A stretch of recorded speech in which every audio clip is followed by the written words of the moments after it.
नमस्कार. तर चला आता 4 वाजेपर्यंत मी किती कमवले तुम्हाला लाईव्ह दाखवते. इथे तुम्ही आजचं डेट अँड टाईम चेक करू शकता. इथे मी तुमच्यासमोर लाईव्ह रिफ्रेश करते.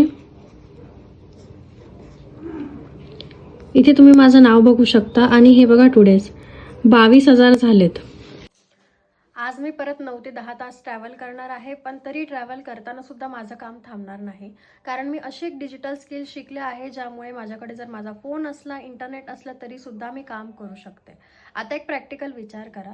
जर तुम्ही एखादा कुठलाही छोटा बिझनेस सुरू करायचा विचार केला, समजा चहाची दुकान असेल किंवा हॉटेल असेल, तर तिथं तुम्हाला खूप मोठी इन्व्हेस्टमेंट द्यावी लागेल, तुमचा पूर्ण वेळ द्यावा लागेल. पण जर आज तुम्ही डिजिटल तुमचा बिझनेस सुरू केला आणि आज तुमच्याकडे फक्त स्मार्टफोन आहे, इंटरनेट आहे, तरी तुम्हाला कुठलीच मोठी इन्व्हेस्टमेंट करायची गरज नाही. तुम्ही घरातून काम करू शकता, ट्रॅव्हल करताना किंवा कुठूनही तुम्ही तुमच्या फोनवरून काम करू शकता. आता तुम्हाला डिसाईड करायचं आहे, तुम्हाला तुमचा फोन टाईमपाससाठी यूज करायचा आहे की त्याच फोनचा यूज करून तुम्हाला तुमची आर्थिक परिस्थिती सुधारायची आहे. जर तुम्ही मेहनत करायला रेडी असाल आणि तुम्हाला खरंच तुमची आर्थिक परिस्थिती बदलवायची आहे, तर आज माझ्याकडे फक्त 2 सीट्स आहे ज्यांना मी पर्सनली गाईड करणार आहे. तर रिप्लाय करा येस.